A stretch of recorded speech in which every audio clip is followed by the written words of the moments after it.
पुट ही बंदर आहे कंहिं टाइम ते हिते वॾो वणज वापार थींदो छवें होड़ा ईंदा ऐं वेंदा हुआ बाज़ारूं लॻल हूंदियूं हुयूं माण्हुनि जी तमामु वॾी रश हूंदी हुई सभु सुखिया सताबा हूंदा। चाचा पोइ इन बंदर जे उजड़ण जो सबबु कहिड़ो आहे? पुट हुनजा ॿ सबब आहिनि।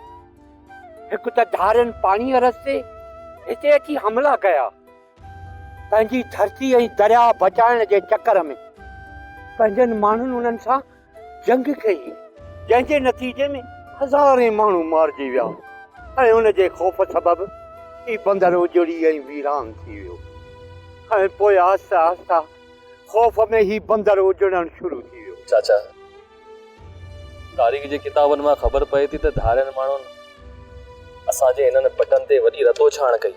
तारीख़ जा उहे सबूत न रुॻो किताबनि में महफ़ूज़ आहिनि पर हिन इलाइक़े जे मुख़्तलिफ़ जायुनि ते महफ़ूज़ पिया आहिनि।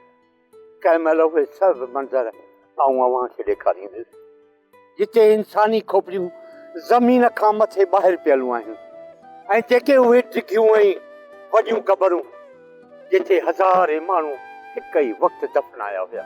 चाचा पोइ त असांजी क़ौम हिन धरती ऐं दरिया सां वॾा कीस थिया आहिनि। हाओ पुट हिन धरतीअ जे मिटीअ खे न थोरो हथ सां फलोरींदे न रुॻो बेदर्दीअ सां तीरनि ऐं तलवारुनि सां कुठल माण्हुनि जूं हॾियूं मिलंदियूं।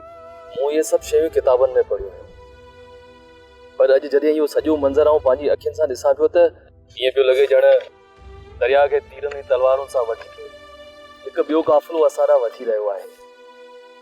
असां सभिनी खे मारे छॾींदो ईअं असांजे हिन धरती ते दरिया ते क़ाबिज़ थी वई आहे। पुट धारियुनि माण्हुनि जो इहो काफ़िलो अचणो न पर अची चुको आहे। ख़ैर छॾ हिननि खे अच त तोखे आऊं कुझु ॿियूं जायूं ॾेखारियां। अच पुट सब्सक्राइब कयो असांजो official YouTube channel Singh TV HD drama ऐं वधीक अपडेट लाइ बेल आइकन खे क्लिक करियो।